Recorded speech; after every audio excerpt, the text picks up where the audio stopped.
کا وجود ایک باپ سے ہے.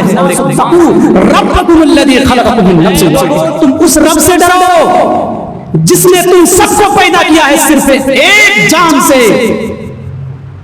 اور اسی سے جو ہے مرد اور عورتوں کو پھیلا دیا. ایک جان سے, ایک انسان سے اس پوری دنیا کا وجود ہوتا ہے, اسی سے معاشرہ بنتا ہے, اسی سے سوسائٹی وجود میں آتا ہے, اور اسی سے قبیلے کنبے بنتے ہیں, ملک بنتا ہے, بستی بنتی ہے, اور پوری دنیا اسی سے بنتی ہے. یہ قرآن چیخ چیخ کر کہہ رہا ہے کہ اس دنیا کا وجود صرف ایک باپ سے ہے اور ایک ماں سے ہے. ایک ہی آیت پر سمیٹ کر رکھ دیا, کہا وَقَرْنَ فِي بُيُوتِكُنَّ, عورتوں کا کردار یہ ہے, عورتوں کا کردار تو یہ ہے. اللہ رب العالمین نے کہا وَقَرْنَ فِي بُيُوتِكُنَّ, اے مومن عورتوں, اے نبی مومن عورتوں سے کہہ دو, ان کو بتا دو کہ اگر تم معاشرے میں اصلاح چاہتے ہو, اگر تم معاشرے میں اصلاح چاہتے ہو تو اپنے گھروں کو لازم پکڑو. الزمن بیوتکن, تم اپنے گھروں کو لازم پکڑو. کہا وَقَرْنَ فِي بُيُوتِكُنَّ, اے عورتوں تم اپنے گھروں کو لازم پکڑ لو. معاشرے میں بگاڑ ختم ہو جائے گا, معاشرے میں چھیڑنے والے نوجوان جو ہے تمہیں کبھی چھیڑا نہیں کریں گے. اسی لیے اللہ رب العالمین نے ایک دوسرے جگہ ارشاد فرمایا یا ایھا النبی قل لازواجک وبناتک ونساء المؤمنین یدنین علیہن من جلابیبہن, اے نبی تم اپنی بیویوں سے کہہ دو, تم اپنی بیٹیوں سے کہہ دو, اور جتنے بھی مومن عورتیں ہیں تم ان سے اعلان کر کے کہہ دو کہ اپنے جسم پر دوپٹہ رکھ لیا کرو, اپنے جسم کو ڈھانک لیا کرو, اپنے جسم کے نشیب و فراز کو ظاہر مت ہونے دو. یا ایھا النبی قل لازواجک وبناتک ونساء المؤمنین, اے نبی اپنی بیویوں سے یہ کہو کہ اپنے جسم پر دوپٹہ رکھ لے, اپنی بیویوں سے یہ کہو کہ اپنے جسم پر کپڑا اوڑھ لے, اور اپنی بیٹیوں سے بھی یہ کہو, اور دنیا کی تمام مومن عورتوں سے یہ کہو کہ اپنے جسم پر دوپٹہ رکھ لے. کہا کیوں؟ یدنین علیہن من جلابیبہن ذالک ادنی ان یعرفن فلا یؤذین, یہ اس وجہ سے کہا کہ تاکہ تمہیں تکلیف نہ دی جائے, تاکہ تمہیں پریشان نہ کیا جائے, تاکہ تمہیں کوئی چھیڑ خانی نہ کرے, تمہارے ساتھ کوئی کھلواڑ نہ کر سکے. اس لیے اللہ رب العالمین نے نبی سے کہلوایا کہ اے نبی تم کہہ دو کہ یہ عورتیں اپنے جسم پر دوپٹہ رکھ لیا کریں, اوڑھنی رکھ لیا کریں, فلا یؤذین, تاکہ ان کو تکلیف نہ دی جائے, تاکہ ان کو پریشان نہ کیا جائے. اور اس وجہ سے کہ تاکہ تم پہچان لی جاؤ, تاکہ لوگ تمہیں پہچان لے کہ یہ شریف گھرانے کی خاتون ہے, شریف زادیاں ہیں یہ. اس لیے کہا کہ اپنے جسم پر دوپٹہ رکھ لیا.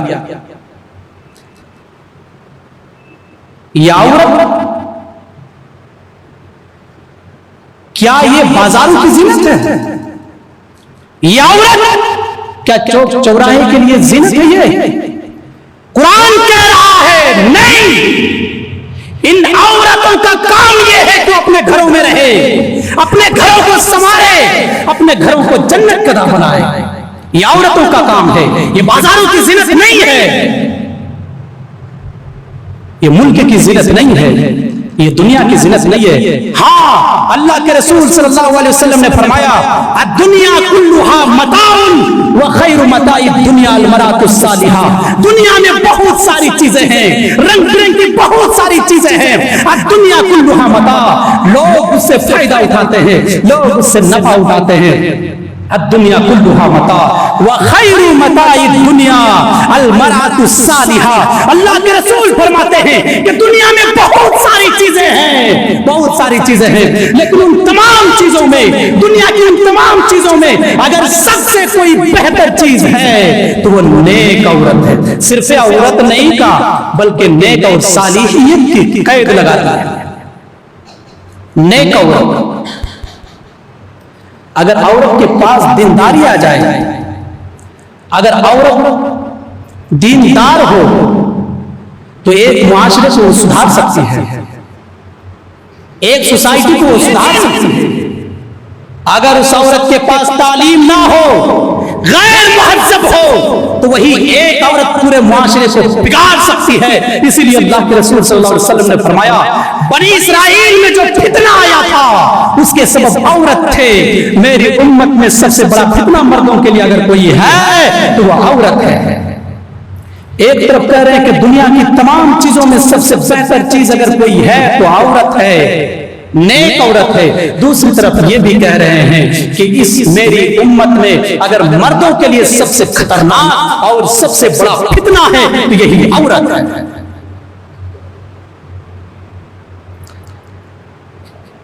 اللہ کے رسول صلی اللہ علیہ وسلم نے دونوں میں امتیاز پیدا کر دیا۔ اگر کسی کے پاس تعلیم ہے، اگر کوئی عورت تعلیم یافتہ ہے تو ایک معاشرے کو سدھار سکتی ہے، لیکن وہیں پر اگر کوئی ایک بے مہذب، لا مہذب اور غیر مہذب، غیر تعلیم یافتہ اگر عورت ہے تو ایک معاشرے کو بگاڑ سکتی ہے اور معاشرے کو گدلا کر سکتی ہے۔ عورت کا کردار اسلامی معاشرے میں تو یہ ہے، اگر وہ شرعی عذر کے بنا پر وہ اپنے گھر سے نکلتی ہے تو اپنے جسم پر چادر اوڑھ لیتی ہے، برقع اوڑھ لیتی ہے۔ بناؤ سنگار نہیں کرنے کے لیے اگر تم مسجد میں جاؤ تو تم جا سکتے ہو، لیکن عطر لگا کر نہیں، خوشبو لگا کر نہیں، ایڑی والی چپل پہن کر نہیں، ہاف آستین کپڑے پہن کر پٹے کو اتار کر نہیں، بناؤ سنگار کر کے نہیں۔ اس لیے کہ حدیث شریف میں آتا ہے اذا استعطرت فمرت بالمجلس فهي كذا وكذا۔ صحابہ موجود تھے، اللہ کے رسول نے جب یہ کہا، جب کوئی عورت مردوں کے سامنے سے گزر جائے، کوئی عورت مجلس سے گزر جائے، یہاں صرف گزرنے کا ذکر ہے، بات کرنے کا ذکر نہیں ہے، سلام و کلام کا ذکر نہیں ہے، صرف عورت گزر جائے عطر لگا کر، پرفیوم لگا کر، خوشبو لگا کر عورت مرد کے سامنے سے گزر جائے، اللہ کے رسول نے فرمایا فہی کذا و کذا۔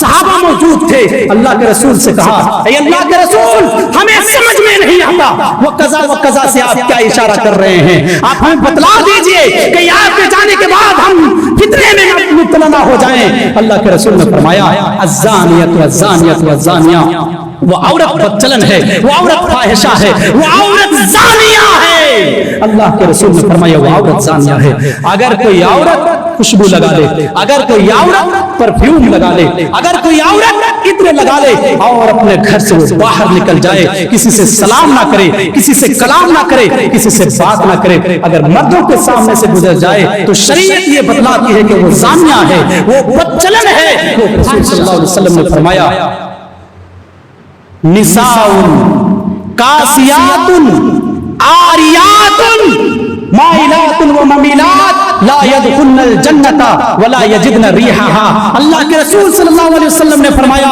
تم دیکھو گے جب زمانہ قریب آ جائے گا قیامت کے قریب تو تم دیکھو گے عورتوں کو، نساء کچھ ایسی عورتیں ہوں گی کاسیات لباس پہنی ہوئی ہوں گی، کاسیات کپڑے پہنی ہوئی ہوں گی، عاریات لیکن پھر بھی برہنہ ہوں گی، پھر بھی ننگی دکھیں گی۔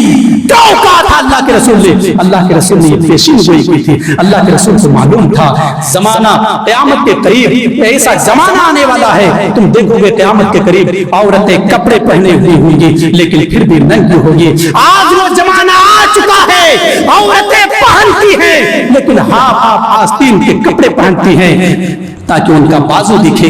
عورتیں پہنتی ہیں اتنا باریک لباس پہنتی ہیں کہ نشیب و فراز ظاہر ہونے لگ جائیں۔